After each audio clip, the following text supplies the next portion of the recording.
This first story that I would like to read to you is written by a gentleman by the name of William Sleater. It's called The Elevator. For those of you that have been on elevators, you know that sometimes they can be very awkward places. Typically when people board elevators, they really just walk in, turn around, face the doors, and just look at the doors or look at the numbers as the floors click by above the elevator doors. But if the elevator were very, very tiny and someone of considerable weight got on, well, listen to this story. I think you will like it. The Elevator by William Sleater.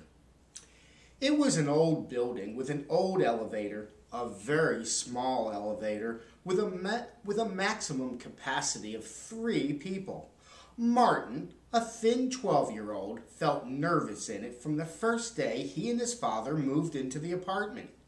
Of course, he was always uncomfortable in elevators, afraid they would fall, but there was something especially unpleasant about this one. Perhaps its baleful atmosphere was due to the dirty brown walls. Perhaps the problem was the door, which never stayed open quite long enough and slammed shut with such ominous clanging finality. Perhaps it was the way the mechanism shuddered in a kind of exhaustion each time it left the floor, as though it might never reach the next one.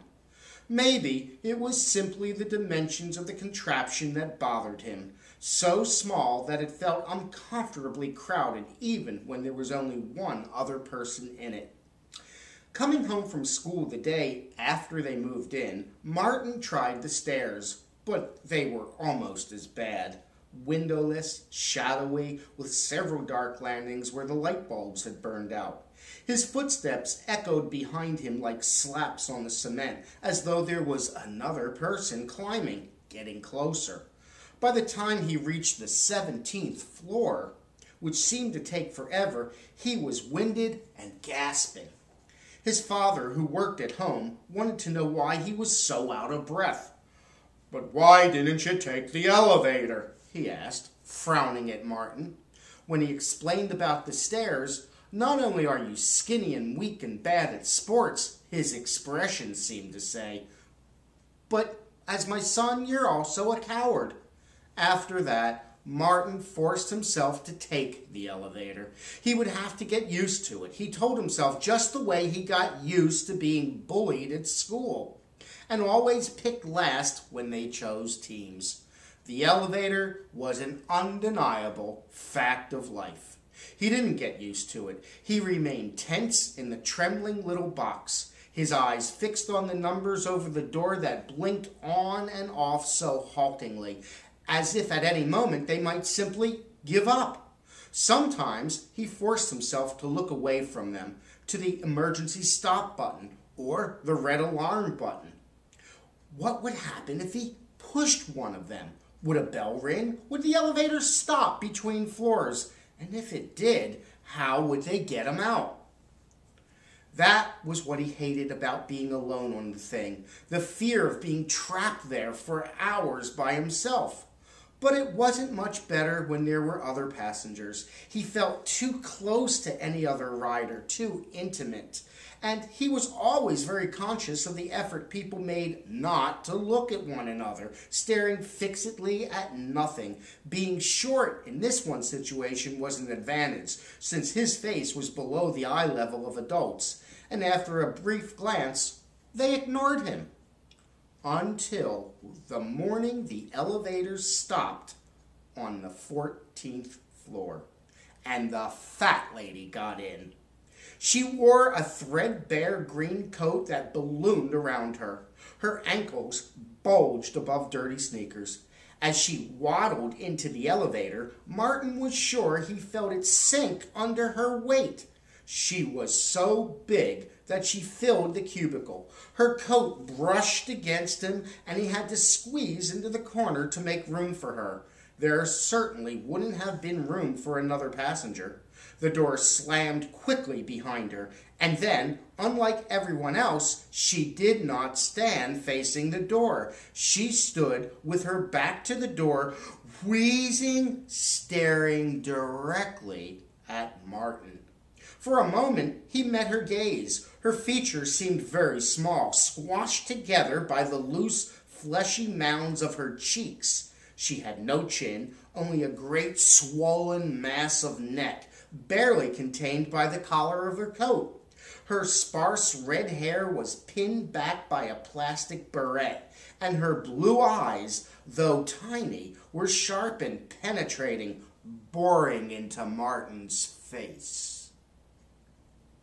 Abruptly, he looked away from her to the numbers over the door. She didn't turn around. Was she still looking at him? His eyes slipped back to hers, then quickly away. She was still watching him. He wanted to close his eyes. He wanted to turn around and stare into the corner. But how could he? The elevator creaked down to 12, down to 11. Martin looked at his watch. He looked at the numbers again. They weren't even down to 9 yet. And then, against his will, his eyes slipped back to her face. She was still watching him. Her nose tilted up. There was a large space between her nostrils and her upper lip, giving her a piggish look. He looked away again, clenching his teeth, fighting the impulse to squeeze his eyes shut against her.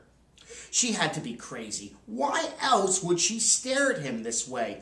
What was she going to do next? She did nothing. She only watched him, breathing audibly until the elevator reached the first floor at last. Martin would have rushed past her to get out, but there was no room. He could only wait as she turned, reluctantly, it seemed to him, and moved so slowly out into the lobby. And then he ran. He didn't care what she thought. He ran past her, outside into the fresh air, and he ran almost all the way to school. He had never felt such relief in his life. He thought about her all day. Did she live in the building? He had never seen her before. And the building wasn't very big, only 4 apartments on each floor. It seemed likely that she didn't live there and had only been visiting somebody. But if she were only visiting somebody, why was she leaving the building at 7:30 in the morning? People didn't make visits at that time of day. Did that mean she did live in the building? If so, it was likely, it was a certainty, then that sometime he would be riding with her on the elevator again.